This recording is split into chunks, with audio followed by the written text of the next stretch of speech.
आणि आता एक महत्त्वाची बातमी, शिवसेनेच्या शिबिरामध्ये केडीएमसी आयुक्त उपस्थित राहिल्यामुळे या ठिकाणी वाद झालेला आहे। पक्षाच्या शिबिरामध्ये आयुक्त कशासाठी असा सवाल काँग्रेसच्या नगरसेवकांनी केला। सर्वच नगरसेवकांसाठी प्रशिक्षण शिबिर घ्या अशी मागणी काँग्रेसच्या गटनेत्या कांचन कुलकर्णींनी केली, तर काँग्रेस जुना पक्ष त्यांनी दिल्ली मुंबईमध्ये शिबिरं घ्यावीत असं प्रत्युत्तर यावर शिवसेना शहर प्रमुख निलेश शिंदेंनी दिलंय। शिबिरावरून काँग्रेस आणि शिवसेना हा संघर्ष पुन्हा एकदा उफाळलाय। वळूयात पुढच्या बातमीकडे। 2019 ते 2026 या काळामध्ये 274 फरार गुन्हेगारांना भारतात आणलं गेलंय।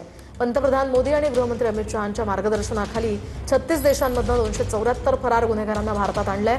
मोदी सरकारनं फरार गुन्हेगारांच्या या प्रत्यार्पणाला राष्ट्रीय प्राधान्यक्रमाची बाब मानली आहे।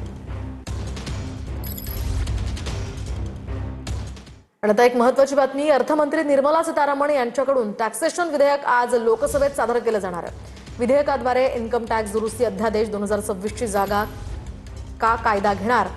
दरम्यान विधेयकामध्ये पेमेंट अँड सेटलमेंट सिस्टीम्स कायदा 2007, इन्कम टॅक्स कायदा 2025 आणि वित्त कायदा 2026 मध्ये दुरुस्तीचा प्रस्ताव आहे।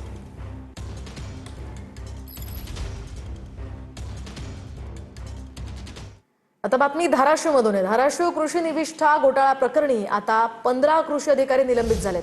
2,30,00,000 घोटाळ्यावरून कृषी मंत्री दत्तात्रय भरणे यांनी ही मोठी कारवाई केली आहे। या कारवाईमध्ये 2 जिल्हा कृषी अधीक्षक, 8 तालुका कृषी अधिकारी आणि 4 मंडळ कृषी अधिकारी यांचा समावेश आहे। आपण पाहतो धाराशिव कृषी निविष्ठा प्रकरणी हा घोटाळा झालेला होता आणि यामध्ये आता 15 कृषी अधिकाऱ्यांचं निलंबन करण्यात आलेलं आहे।